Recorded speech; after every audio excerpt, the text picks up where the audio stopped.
मेरे मित्रों, पिछले वीडियो में हम लोगों ने भारत संघ की राजभाषा के रूप में हिंदी का विकास से नोट्स पढ़ा था बहुत अच्छे से। आपने नहीं देखा हो तो प्लेलिस्ट मैंने बना दी है, वहाँ देखें। आज हम लोग पढ़ेंगे उससे जुड़े हुए MCQs।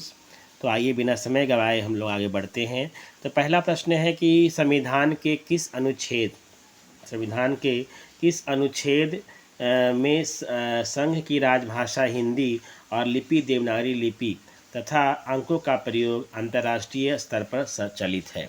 तो बताना है कि किस अनुच्छेद में संघ की राजभाषा हिंदी और लिपि देवनागरी लिपि का वर्णन है तथा अंकों का प्रयोग अंतर्राष्ट्रीय स्तर पर होगा। यह किस अनुच्छेद में लिखा गया है? इसका उत्तर होगा ख 343 343। इस अनुच्छेद में बताया गया कि संघ की राजभाषा हिंदी होगी और लिपि देवनागरी होगी और अंकों का प्रयोग अंतर्राष्ट्रीय स्तर पर होगा। अगले प्रश्न को हम लोग आगे बढ़ते हैं। अगला प्रश्न है आपका कि कितने अनुच्छेद में संसद का कार्य हिंदी या अंग्रेजी में होगा? तो किस अनुच्छेद में कहा गया कि संसद का कार्य जो है अंग्रेजी या हिंदी में होगा? तो इसका उत्तर होगा ख 120। 120 अनुच्छेद में कहा गया कि संसद का कार्य हिंदी या अंग्रेजी में होगा। अगला प्रश्न है आपका कि किस अनुच्छेद के अंतर्गत प्रांतों के राज्य विधानमंडलों का कार्य राज्य की राजभाषा या हिंदी अथवा अंग्रेजी में होगा? तो ये किस अनुच्छेद में कहा गया है? तो तीसरे प्रश्न का उत्तर भी ख होगा 210 अनुच्छेद में। ध्यान देंगे कि संसद की जो कार्यकाज भाषा है वो क्या होगी आपकी? अंग्रेजी या हिंदी होगी। और यह किस अनुच्छेद में दिया गया है? 120 में दिया गया है। वहीं प्रांतों के राज्य विधानमंडलों का कार्य और राज्य की राजभाषा यह हिंदी होगी और अंग्रेजी में होगी। तो यह किस अनुच्छेद में दिया गया है? 210 में। आगे बात करते हैं कि किस अनुच्छेद में राजभाषा का प्रावधान रखा गया है। तो आपको बताना है किस अनुच्छेद में। तो इसका उत्तर तो आप जानते होंगे, इसका भी ख उत्तर है। 343 से लेकर 351 तक का अनुच्छेद जो है वो राजभाषा का प्रावधान है। यहाँ पर राजा भाषा हो गया, सुधार लेंगे, राजभाषा हो गया यहाँ पर, ठीक है ना। चलिए आगे बढ़ते हैं हम लोग। तो अगला प्रश्न है कि अनुच्छेद 348 के अनुसार किस राज्य की विधानमंडल विधि के द्वारा उस राज्य में प्रयुक्त होने वाली या किन्हीं अन्य भाषाओं को या हिंदी को शासकीय प्रयोजन के लिए स्वीकार करेगा? तो अनुच्छेद 348 के अनुसार किस राज्य की विधानमंडल विधि के द्वारा उस राज्य में प्रयुक्त होने वाली या किन्हीं अन्य भाषाओं को या हिंदी को शासकीय प्रयोजन के लिए स्वीकार करेगा? और ऐसा नहीं होने पर किस भाषा का प्रयोग यथावत रहेगा? मान लीजिए हिंदी का प्रयोग अगर नहीं होता है तो किस भाषा का प्रयोग किया जा सकेगा? तो वो है अंग्रेज़ी, ठीक है ना। तो राज्य विधानमंडल के यहाँ पर जो यही कहा गया है कि राज्य विधानमंडल की विधि के अनुसार द्वारा उस राज्य में प्रयुक्त होने वाली जो अन्य भाषाएं हैं या अन्य भाषाएं चाहे हिंदी को शासकीय प्रयोजन का स्वीकार करेगा। और ऐसा नहीं, मान लीजिए वहाँ पर कोई अगर राजभाषा नहीं है, क्षेत्रीय भाषा या हिंदी नहीं है, तो वहाँ पर अंग्रेज़ी लागू होगी। अगला प्रश्न है कि किस अनुच्छेद में हिंदी के विकास या प्रचार प्रसार हेतु नागरिकों के कर्तव्य का उल्लेख है? किस अनुच्छेद में हिंदी के विकास में या प्रचार प्रसार के लिए नागरिकों के कर्तव्यों का उल्लेख है? तो बताना है आपको। तो छठा प्रश्न का आंसर हो जाएगा 351। 351 के अनुच्छेद में हिंदी के विकास या प्रचार प्रसार हेतु नागरिकों के कर्तव्यों क्या है? उल्लेख दिया गया है 351 में। अगला प्रश्न है आपका कि किसी राज्य की जनसंख्या के किसी अनुभाग द्वारा बोली जाने वाली भाषा के संबंध में किस अनुच्छेद में वर्णित है? और आगे है कि प्रादेशिक संबंधी भाषा का प्रावधान किस में दिया गया है? तो दो क्वेश्चन है इसमें, आंसर एक ही होगा आपका कि किसी राज्य की जनसंख्या के किसी अनुभाग द्वारा बोली जाने वाली भाषा के संबंध में किस अनुच्छेद में वर्णित है। मतलब राज्य में जनसंख्या जो भाषा बोल रही है उसको किस अनुच्छेद में दिया गया है और प्रादेशिक संबंधी भाषा का प्रावधान किस अनुच्छेद में है? तो बताना है आपको। तो ये है 347। कौन सा है? 347 है आपका। अगला है 8वां प्रश्न है आपके सामने कि किस अनुच्छेद में, ठीक है ना, किस अनुच्छेद में राजभाषा संबंध कोई विधेयक या फिर संशोधन प्रस्तुत करना चाहे तो उसे सर्वप्रथम राष्ट्रपति से मंजूरी लेनी पड़ेगी, ठीक है ना। तो किस अनुच्छेद में कहा गया है कि राजभाषा संबंधित कोई विधेयक या फिर संशोधन प्रस्तुत करना चाहे तो उसे सर्वप्रथम राष्ट्रपति से क्या लेनी होगी, मंजूरी। ये पहला क्वेश्चन हो गया। दूसरा है कि भाषा से संबंधित विधियां अधिनियमित करने का नियम किस अनुच्छेद में है। भाषा से संबंधित विधियां यानी नियम को बदलने का या संशोधित करने का जो अधिनियमित जो नियम है वो किस अनुच्छेद में है, तो बताना है आपको। तो इसका है 349 यानी 349 में 349 अनुच्छेद में बताया गया है आपको। मैं नोट्स बता दिया है, वहाँ जाकर आप नोट्स ज़रूर देख लें ताकि एमसीक्यूज़ करने में आपको आसानी हो, क्योंकि बिना पढ़े बिना नोट्स पढ़े आप नहीं बना सकते, बड़ी समस्या होगी आपको। चलिए आगे बढ़ते हैं। तो व्यथा के निवारण हेतु अभ्यावेदन, ठीक है, किस अनुच्छेद में जो है वर्णित है कि व्यथा यानी जो पीड़ा है आपको उसके निवारण के लिए अभ्यावेदन यानी एप्लीकेशन, शिकायत को दूर करने हेतु प्रयुक्त भाषा का अभ्यावेदन या जन साधारण की शिकायत दूर करने हेतु आवेदन में प्रयुक्त की जाने वाली भाषा है ना, कौन सी होगी, है ना, और किस अनुच्छेद में है।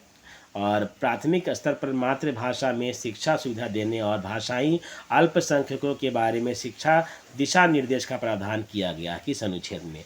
तो बहुत सारा क्वेश्चन एक में ही बन रहा है, ठीक है ना। पहला है कि व्यथा के निवारण के लिए अभ्यावेदन, शिकायत को दूर करने के लिए प्रयुक्त भाषा का अभ्यावेदन, जन साधारण की शिकायतें दूर करने हेतु आवेदन में प्रयुक्त की जाने वाली भाषा का वर्णन किस अनुच्छेद में है, या प्राथमिक स्तर पर मातृभाषा में शिक्षा देने का सुविधा देने का और भाषाई अल्पसंख्यकों के बारे में दिशा निर्देश का प्रावधान किस अनुच्छेद में है। तो देख रहे हैं कितना बड़ा क्वेश्चन बनता है।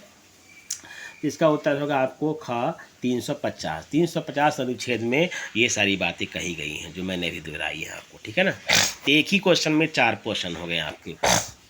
अगला है उच्चतम न्यायालय, ठीक है ना, हाई कोर्ट और उच्च न्यायालय यानी सिविल कोर्ट आपका उच्च एससी मतलब उच्चतम न्यायालय हो गया और एससी मतलब हो गया उच्च न्यायालय, ठीक है ना। संसद व राज्य विधानमंडल की भाषा, ठीक है, उच्चतम न्यायालय, उच्च न्यायालय और संसद और राज्य विधानमंडल की भाषा अंग्रेजी में होगी, यह किस अनुच्छेद में कहा गया है, ठीक है। ये पहला क्वेश्चन हो गया। दूसरा क्वेश्चन ये है कि हाईकोर्ट और एससी संसद विधानमंडल में प्रस्तुत विधेयक की भाषा के संबंध में विस्तार से प्रकाश किस अनुच्छेद में डाला गया है। तो इसका उत्तर क्या होगा, तो इसका उत्तर होगा 348 में हाई कोर्ट यानी एससी और एससी संसद और राज्य विधानमंडल की भाषा का जो है अंग्रेजी में होगा। ये जो है उल्लेख किस अनुच्छेद में है, 348 में है। आगे बढ़ते हैं हम लोग। राष्ट्रपति द्वारा राजभाषा आयोग संबंधी समिति के गठन संबंधी प्रावधान किसमें है। राष्ट्रपति द्वारा राजभाषा आयोग का और समिति के संगठन में संबंधित प्रावधान किस अनुच्छेद में है, आपको बताना है। इसका उत्तर हो जाएगा क 344 अनुच्छेद में राष्ट्रपति द्वारा राजभाषा आयोग एवं समिति के गठन से संबंधित प्रावधान दिया गया है। 12वां प्रश्न है प्रादेशिक भाषा संबंधी प्रावधान, ठीक है ना। प्रादेशिक भाषा मैंने बताया है आपको, जस्ट बताया है कि जो प्रदेश संबंधित जो राज्य से संबंधित भाषा का जो प्रावधान है वो किस अनुच्छेद में रखा गया है। तो इसका उत्तर होगा सभी 345, 346, 347, ठीक है ना। भाषा से संबंधित संवैधानिक विकास, ठीक है ना, आपको बताना है कि भाषा से संबंधित संवैधानिक विकास जो है ये एमसीक्यूज है आपके इस पर। तो किस भाग में जो है वर्णित है, भाषा संबंधित संवैधानिक विकास की बात कर रहे हैं हम लोग, तो ये तो आपको पता होगा। तो 13वां का पहला का उत्तर हो जाएगा आपका ये 17वां अनुच्छेद में जो 17 भाग है, ठीक है ना। भाषा संबंधित संवैधानिक विकास किस भाग में है, 17वें भाग में है। अनुसूची कौन सी है बताना है आपको, तो ये भी आसान है आपको। उसके बाद ये है 8वीं अनुसूची। उसके बाद है शामिल भाषा की संख्या कितनी है, आपको बताना है कि संविधान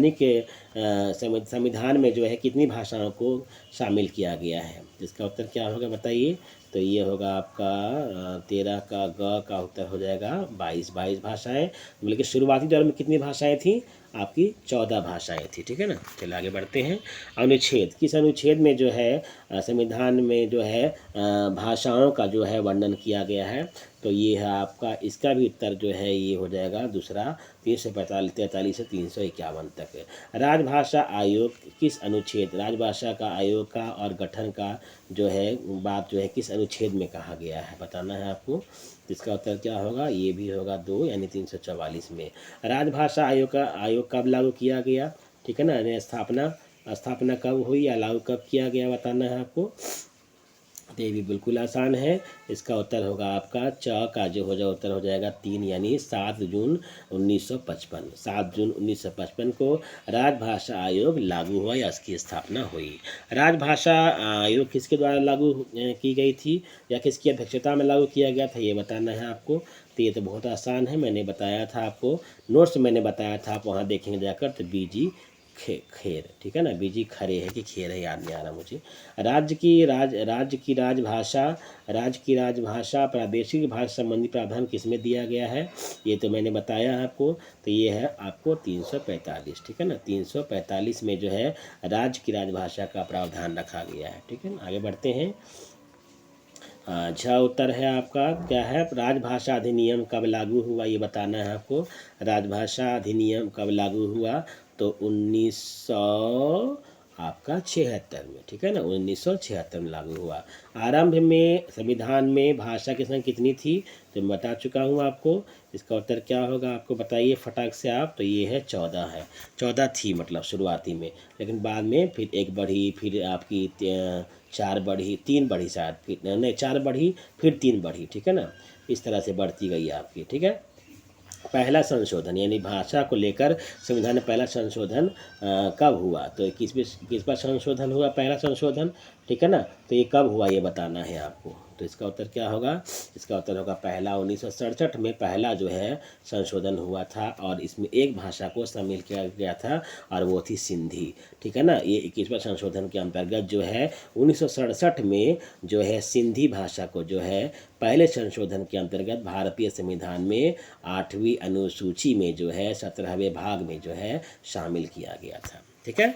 आगे बढ़ते हैं। तो भाषा के संबंध में दूसरा संशोधन कब हुआ और किस भाषा को शामिल किया गया, कब किया गया, ये भी देखना हम लोग को। तो दूसरा संशोधन कब हुआ भाषा के संबंध में, जो 71वां संशोधन है, ठीक है ना। पहले जो संशोधन हुआ कौन संशोधन था, 21वां, ठीक है। उसके 50 साल के बाद, देख रहे हैं, 50 साल के बाद हुआ संशोधन 71वां संशोधन, जिसमें 3 भाषाओं को शामिल किया गया, मैंने बताया आपको। तो वो कौन सी भाषाएं हैं बताइए, आप लोग फटाक से बताएंगे आप। तो ये है पहला वाला, 1992 में 3 भाषाओं को शामिल किया गया। नमक शॉर्ट ट्रिक है, नेपाली, मणिपुरी और कोंकणी, ठीक है ना, नेपाली, मणिपुरी और कोंकणी 1992 में 3 भाषाओं को शामिल किया गया, ठीक है, 71वें संशोधन के अनुसार। और दूसरा संशोधन था ये, ठीक है ना, नेपाली, मणिपुरी और कोंकणी 1992 में।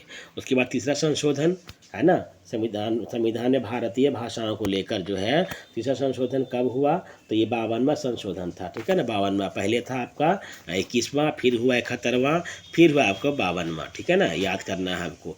तो देख रहे हैं 50 साल के बाद ये हुआ आपका सीधा 71, 51 के 21 के बाद, और 71 के बाद आपका कितना हो गया, ये 20-21 साल के बाद हुआ ना ये शायद, हाँ 21 साल के बाद हुआ। तो पहला हुआ 50 साल के बाद, फिर हुआ 21 साल के बाद, ऐसे याद करेंगे तो याद हो जाएगा आपको। ऐसे 52वां संशोधन में कितनी भाषाओं को शामिल किया गया, तो आपको पता है, मैंने बता दिया शुरू में ही। तो वो 4 भाषाओं को शामिल किया गया, लेकिन कब हुआ था संशोधन ये बताना है आपको। तो ये पहला ही उत्तर हो गया 2003, ठीक है ना। 2003 में जो है 4 भाषाओं को शामिल किया गया 52वें संशोधन के अंतर्गत भारतीय संविधान में 8वीं अनुसूची में, ठीक है ना, 17वें भाग में। तो इसको शॉर्ट ट्रिक से याद करेंगे, बोडो मास, ठीक है ना, बोडो मास या बोड मास। तो बोडो मास में क्या है, ब से हो गया बोडो, और ड से हो गया डो से डोंगरी, और म से मैथिली, और स से संथाली, ठीक है ना। तो संथाली जो है झारखंड की जो है भाषा है, राजकीय भाषा वहाँ की है। तो बोडो मास यानी 4 भाषाओं को 2003 में जो है शामिल किया गया 52वें संशोधन के अनुसार। तो ईयर भी याद कर लेंगे ताकि आपको समस्या ना हो। तो पहला जो साल था 1967 में आपका संशोधन हुआ, ठीक है। दूसरा हुआ 1992 में, और फिर हुआ 2003 में। 1967, 1992 और 2003 में पहला संशोधन था 21वां संशोधन, फिर 71वां संशोधन, फिर 52वां संशोधन, 92 संशोधन, ठीक है ना। और पहले में सिंधी को लागू किया गया, फिर दूसरे में नमक को लागू किया गया, और तीसरे में बोड मास को लागू किया गया। चल आगे बढ़ते हैं हम लोग 14वें प्रश्न की ओर। 14वां प्रश्न है, कि संविधान के प्रारंभ में कितने वर्ष हेतु अंग्रेजी को राजकीय कामकाज के लिए अधिकृत किया गया। मतलब जब संविधान लागू हो रहा था तो उस समय एक कितने वर्षों का प्रावधान रखा गया कि अंग्रेजी ही जो है वो राजकीय कामकाज में प्रयुक्त की जाएगी। तो आपको बताना है कब किया गया, ये भी बताना है। तो पता चल चुका होगा आपको, क्योंकि 1950 में संविधान लागू हुआ आपका, और उसमें कहा गया कि 15 वर्ष, ठीक है, 15 वर्ष तक जो है आपकी अंग्रेजी जो है राजकाज की भाषा होगी। फिर हिंदी को बना दिया जाएगा, लेकिन हिंदी अब तक नहीं बन पाई। अभी भी